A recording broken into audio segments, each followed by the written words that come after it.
Are you ready to discuss the book? Sure, I thought Slaughterhouse-Five 1699 was really good. I agree. I really liked Kurt Vonnegut's Barnes & Noble style. I've never really read anything like it. I really think that the author's background played a major role in the story. His past experiences really added to the conflict in the book. I mean, sure, but that's not really what stood out to me. Wait just a hot second, hear me out.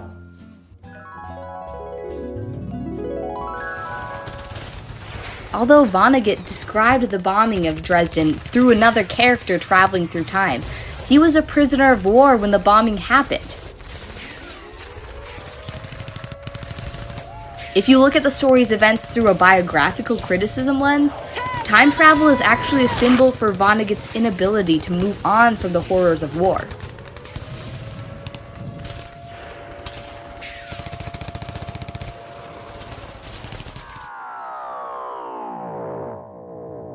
While Vonnegut can't mentally get away from the bombing of Dresden, the main character Billy Pilgrim physically can't get away from war, as the alien Tralfamadorians move him through time. The aliens themselves symbolize the author's acceptance of this, and death itself.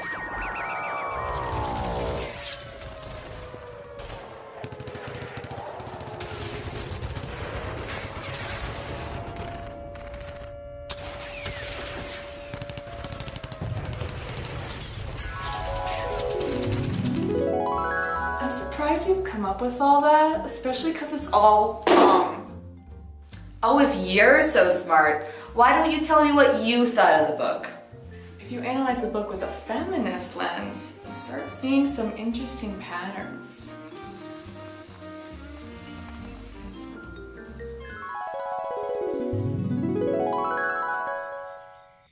Throughout the book, women fall into supportive roles as Billy Pilgrim takes the spotlight. He's constantly focused on his inner thoughts and time travel, while women play a brief or annoying role in different periods of his life. For example, he only barely puts up with his wife Valencia, hardly sparing her a second glance, and doesn't expend much complex thought on the other woman in his life, Montana Wildhack. This shows how Billy's time spent in World War II and what he witnessed changed what he values as important, making him self-reflective, detached, and dismissive of the importance of other people, especially women, in his life.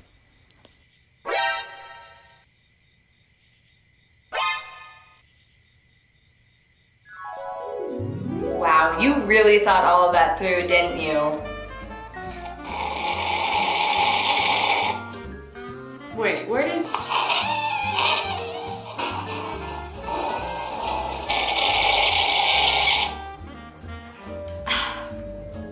Anyways, let's talk about the literary elements of the book.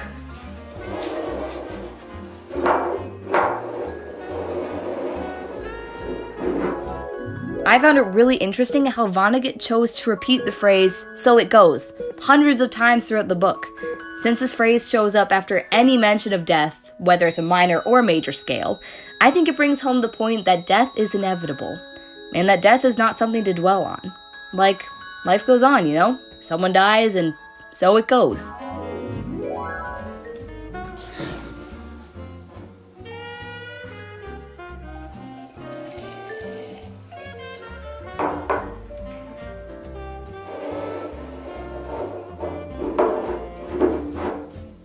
I didn't hear a word you just said, but... This anti-war book is so unique because it uses science fiction elements to really drive home the theme of the distortion of time.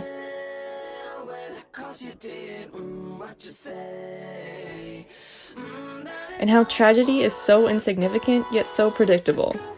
Humanity has seen so many massacres across time that the true horror of it has lost its potency and even become expected. I've never heard such a wrong opinion. I understood this book 1,000 times more than you. No, I know this book so well that I'm practically Vonnegut the Third.